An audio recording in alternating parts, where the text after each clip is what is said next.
Hola and welcome to a new episode of the Roofless Dog and Pony Show. My name is Julio Panicello. I am the dream alchemist at Roofless Painters, an art school and gallery for creative nomads. In each episode, we feature the theme of our next painting collection, so you can learn what we will be painting and the reason why.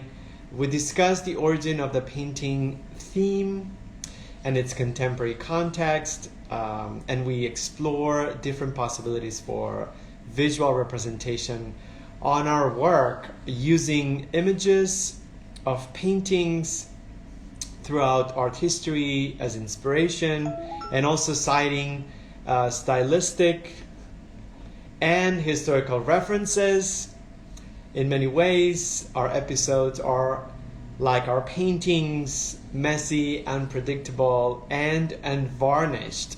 All episodes can be found on Instagram, on our YouTube channel. Please comment, like the episodes and videos, and also you can find the episodes on a podcast form on any podcast platform.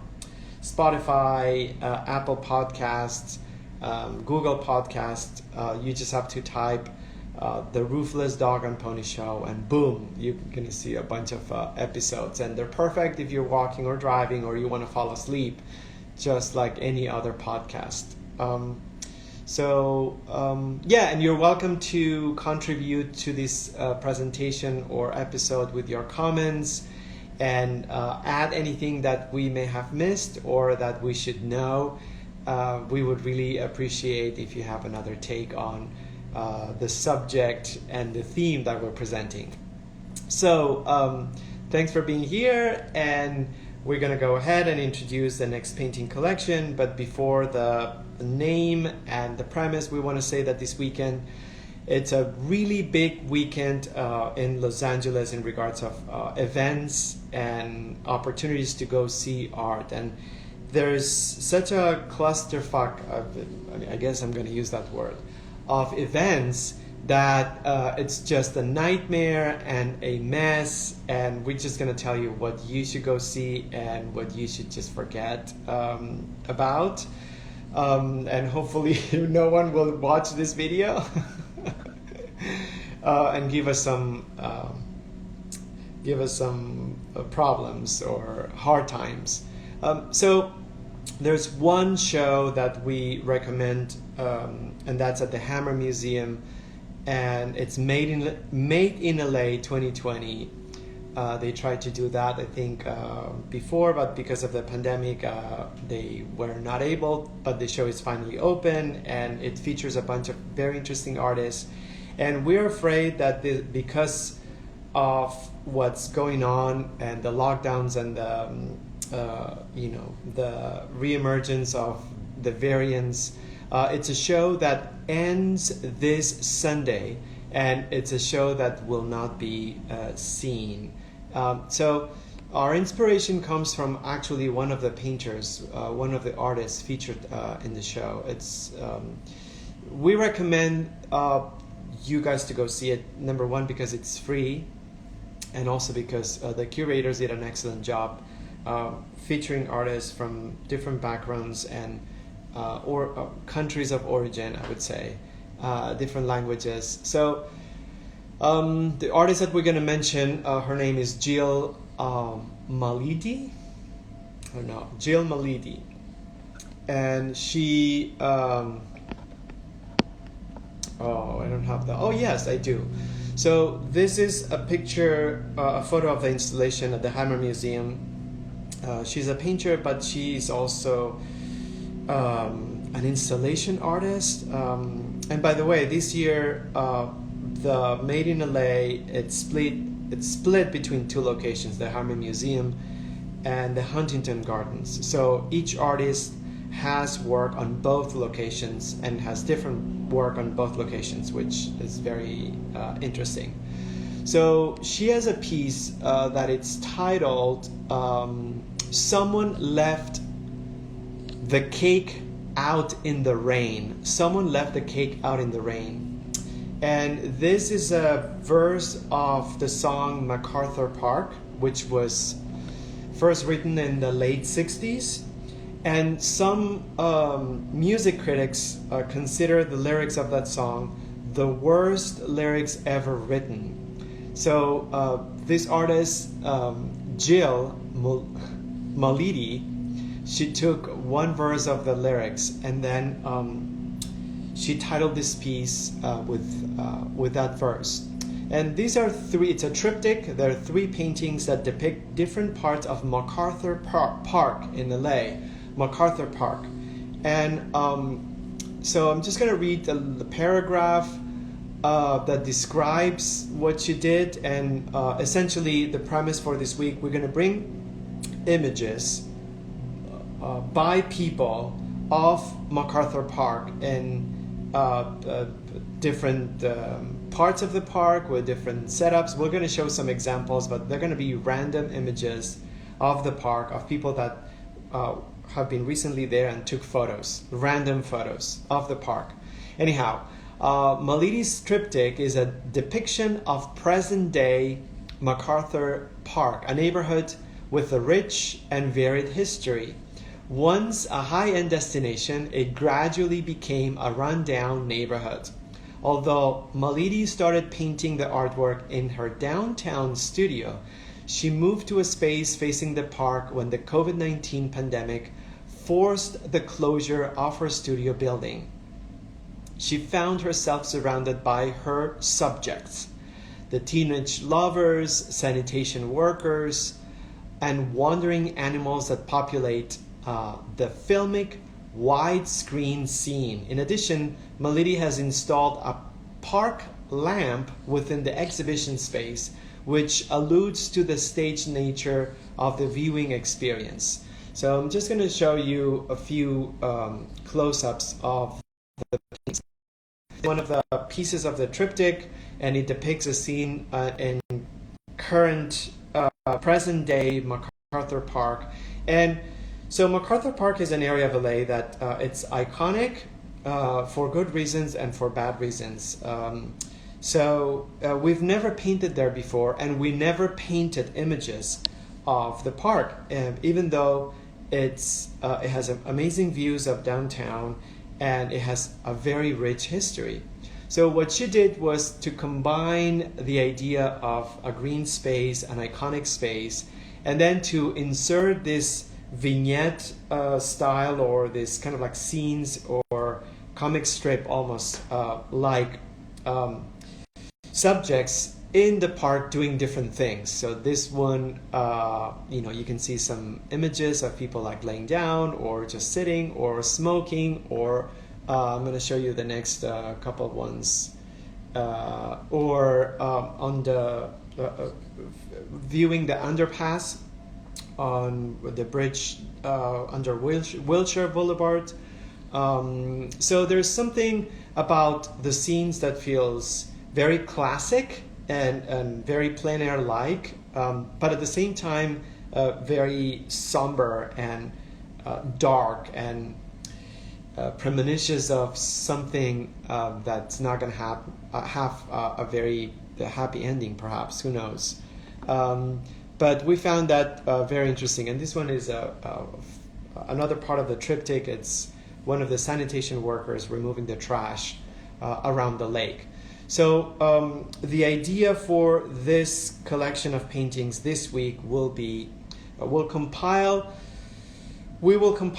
a series of paintings of the park taken by people who have actually been there. We're not going to get the commercial, pretty sunset-like, drone-like images of the park and downtown and things like that. We're going to get images of people that were there. They posted the image and then they hashtag MacArthur Park. So we have images of, in April, apparently there was an episode in which there was a shooting and there was a person, a woman, who decided to swim for whatever reason from the shore to one of the islands in the lake. And we chose this image not only because it's incredible, but because it also features the a few swans that live in MacArthur Park in the lake. Since we painted blue swans last week, we thought it would be interesting to follow up our amazing collection of paintings that we're going to start posting. We did post an image already by Julie Grist, but we thought it would be a great follow-up to do a streetscape or an urban scape of a place that it's iconic and it has a very interesting history. And also it has living, breathing, I don't know how healthy they may be, but swans in that lake. We're going to give you another example. We just went on social media and we just punched the hashtag MacArthur Park, and then we got images. This is a view of the park with downtown. Again, the location in the city, it's amazing.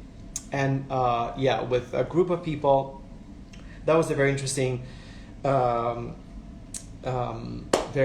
initiative by the community. A group of people decided to pick up the trash around the lake. So it's going to be one of the images that we're going to use. So it will work off of photographs. This will be a painting documentary kind of thing. And we want to get inspired by the paintings of Jill Malidi and do a version of that from a distance. Use images by people of the park, hashtagged MacArthur Park, and then just paint them. And every time we sort of talk about a subject that has a little bit of history, it presents us an opportunity to actually discover the history of MacArthur Park. And we don't want to take too much time because we don't want to make this too long, but we'll give you a brief summarized history of the park because it's very interesting, and there's a reason, we would say, why the park just went down the drain. Let me see if I can find this in 1 second. Oh, by the way, there's another, before I find the history and I read a couple of excerpts, there is Felix Art Fair happening this weekend. And even though it sounds really interesting, and there are incredible galleries featured, and if any of the galleries watches this, will be forever banned from showing there if there ever was an opportunity to show there, which it's not going to happen. But don't go to Felix Art Fair because it's $75 to get in, and also because Jerry Saltz apparently either got hired or they paid him to go there and then live blog during the entire fair. And the combination of both things is just horrible. So we're going to boycott that art fair. Do not go. Spend $75 just going to somewhere nice and having brunch with a friend. And we don't recommend that. But we do recommend Gallery Weekend Los Angeles, which is an initiative by an entity in Los Angeles that groups a lot of local galleries. And they dedicated, starting today, or yesterday actually, the 28th, from the 28th to the 1st, they are turning the entire city of LA essentially into an opening weekend of shows, current shows. So Gallery Weekend, yes, it's free. Galleries would love to see our bodies in there, and then show our support by just kind of maybe featuring or just saying we were there. But it's a great opportunity. We have a couple of galleries that we want to go to. Obviously, we'll mention a couple of notes, but let me just find the actual history. If I can find it. Anyhow, so MacArthur Park, it's a really old park in the late 1800s. A bunch of landowners, they just decided to turn this pit of mud and stuff, it wasn't really beautiful, into something very European-like with promenades and vegetation and stuff like that. So they did. They just got together. They put their money on the table. They just created the park. It was amazing. The park was a destination. A lot of people wanted to live by the park, and then all of a sudden this area was a really ritzy, high-end, resort-like, amazingly beautiful part of Los Angeles. And it stayed there for decades. But then, and it was called Westlake Park, by the way. Westlake Park, which had a name that made people think of a lake, and it drove people to actually go to the lake because it was free and it was open, and there were competitions. Boating was in vogue, so there were competitions with boats of all kinds, and it was just like an amazing community, like, I guess, and also for the city, a magnet for a lot of things. So then someone wanted to build the corridor, the wheelchair corridor, and I forgot exactly who that person was. I'm just doing a brief recap. And the best way to do the corridor, the wheelchair corridor from the west to downtown was across the park. And the community said, you guys are nuts, this is crazy, this will split the lake. I don't know if you know, but the wheelchair, it just goes over the lake, and there's a little tiny one on one side, and then there's the big one on the other side. But the community warned that this would be the death of the Westlake Park as they knew it, just because it would just split the big area. It would kind of like segregate the park into two different places. It would create a man-made barrier that would suffocate and would essentially kill the experience of the park. So there was a judge, and the judge listened, surprisingly, they listened to the community leaders, and they didn't do it. They forbid to do the corridor, the wheelchair corridor over. But then the Supreme Court of California approved the project of the United States. So the campaign thought it would be interesting to name the park after him, so that would just give him more gravitas. Forget the community, but people in the community, again, they clamored. They said, you know what, it's not a good idea to name a park after a war hero, because war heroes come and go, but the park stays. So in LA, there was the Central Park and there was the Westlake Park. And even though this is not a physical thing, Central Park in downtown became Pershing Square after someone decided that it wasn't patriotic enough. So psychologically, it had an impact. Same thing with Westlake Park, which the name itself makes you think of a park, to MacArthur Park. So that was another the cut. Maybe it wasn't a stab, it was a cut. But it did affect the experience or the idea that people had of the park. And again, there was a pushback. The community didn't want the park to be renamed, but I think they had like a win, but they lost the final battle, and the park got renamed. No one really knows who MacArthur was, but there's a statue there, and maybe people know who MacArthur was. But there was a disconnect, a dissonance between the renaming and the actual community. On top of the split of the lake because of the wheelchair corridor, essentially this is what we got today: an area that became a magnet for gangs and all kinds of like really bad stuff happening, and it just exponentially became worse and worse. And I was just like listening to a couple of interviews by community leaders, and they were saying that the community, not the city hall, not the corporations, the community was able to turn the park around in 2018 by creating initiatives like the image right here. People just picking up the trash. The gangs were almost non-existent. There were also more, I guess the City Hall got involved perhaps, but there were more festivals, music festivals going on to revitalize. So there was there was turning the corner for the park, in which the community was finally able to revitalize, at least compared to what it was before. But then, boom, 2020 comes, the pandemic hits, the lockdowns happen, and the park, I don't know what it looks like today, but the park became a massive encampment for homeless people, because a lot of people lost their homes during the pandemic because they lost their jobs, and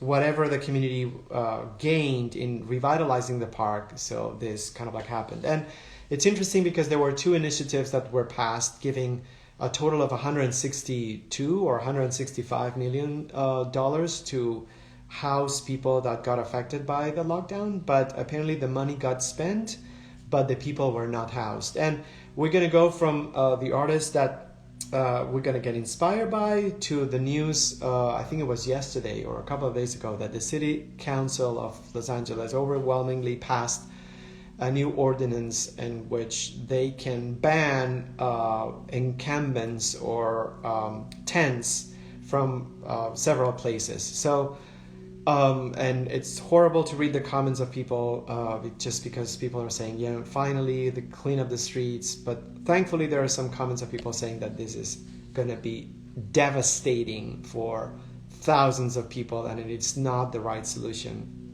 Anyhow, so moving forward, this is what we're going to do. We're going to use images, like for example, I'm going to show you another image that we found on social media with the hashtag MACARTHUR Park. And we're going to use this images taken by people who were at the park to be the image references for our paintings. It's going to be a streetscape. Some images have figures as well. I'm going to show you another one by someone who was there and took this image. So the idea would be to just create our remote snapshot of the park by people who have been there. Sort of like painting the park, MacArthur Park, by proxy. It's going to give us an opportunity also to understand the history of the park and why every time the community has said that this was not a good idea, it turned out not to be a good idea, and it ended up killing the actual park. So I don't think we're going to go to the park anytime soon to paint, not because we're afraid, but because it would be tone deaf perhaps to go now and do something like that. And but there is a gallery, it's called Otone House. There is a gallery that has an opening, did an opening yesterday, Otone House. It's in close to Lafayette Park, which is really adjacent. So we are gonna go check out their work. We want to give a shout out also to El Nido, a new gallery on Western that has a current show, a group show, and also to the Lodge in the same building that they're showing work that looks amazing. They're showing paintings, by the way, a series of paintings. So if you make a plan for this weekend and you are overwhelmed because there's so much to see, well, first of all, you should paint with us tomorrow, Friday. It's $20. It's 3 hours, 2 hours of painting, 1 hour where we just give feedback, and you could have your own version or your own take on MacArthur Park.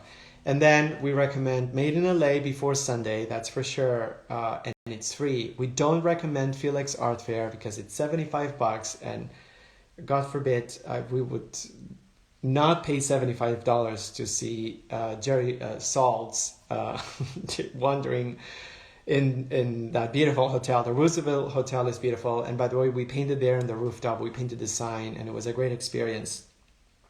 We do recommend Gallery Week in LA. Pretty much every single gallery in Los Angeles will do open doors, so it's a great opportunity from yesterday to Sunday. Go see shows. And Gallery Week in LA, they have an Instagram, and you can find the map. and it's divided by days. So they just took one day, Wednesday, Thursday, Friday, Saturday, Sunday, and they concentrate on one area. So there's some events happening. By the way, the reason why we also did this is because the LACMA partnered with Snapchat of all corporations, and they allowed a few artists to create monuments, virtual monuments that you could see when you go to that space, but you could also see remotely. So there's a painter from Los Angeles who did a monument to the street vendors that have been suffering in the past 2 years because they have been attacks to their carts and their stations in MacArthur Park, by the way, because there are a lot of people that don't have anything, and so it's a chain reaction, essentially. But he created a virtual monument. You can see it online. Check out, let me see, I'm just doing promo for other people here, but LACMA and Snapchat Monumental Perspectives, that's the name, Monumental Perspectives. It's 5 artists. The one in particular who did the installation, it's not a physical installation, but if you go there with your phone, you kind of like one of those, what do you call that? I forgot. But if you just point your phone towards one area of MacArthur Park, you're going to see a monument dedicated to the street vendors. And the artists tried to tie up that monument with a charity or funds supporting the street vendors that have been affected because of the pandemic. So there you go. We're going to paint images of MacArthur Park today, and we're going to use images taken by people who have been there in the last few weeks, or maybe it's just a couple of months, of the park as it looks like right now. And this will be random images of architecture, views, sunset images, but not commercial, no drone images, no pretty images, people like doing things at the park or celebrations. We'll compile a bunch of these experiences recorded by others on social media, and then we'll use them as subjects for our paintings. And we're just gonna, after this presentation, we're just gonna give it a go to our Zoom room. We've been posting sketchbook pages, and we have almost 100 pages compiled. It's an initiative that it's free. If you want to join us, on the link in our bio on Instagram, you'll have the link to the Zoom. No password required, no sketchbook required. You could just pop in, and then we'll feature the latest pages, and then we just talk a little bit about the work that we've compiled so far. So lots of things going on, and this one is free. Don't pay $75. Don't stand in line at the Roosevelt Hotel to see Jerry Saltz doing some stupid shit. Go to the Hammer Museum, it's free, and then go see not only these artists, but also Mr. Wash, amazing story about this painter who was incarcerated, but his sentence was forgiven or commuted by President Barack Obama, and then he became a very well-known painter, and his story is pretty remarkable and amazing, and that's at the Hammer Museum and the Huntington Gardens. All right,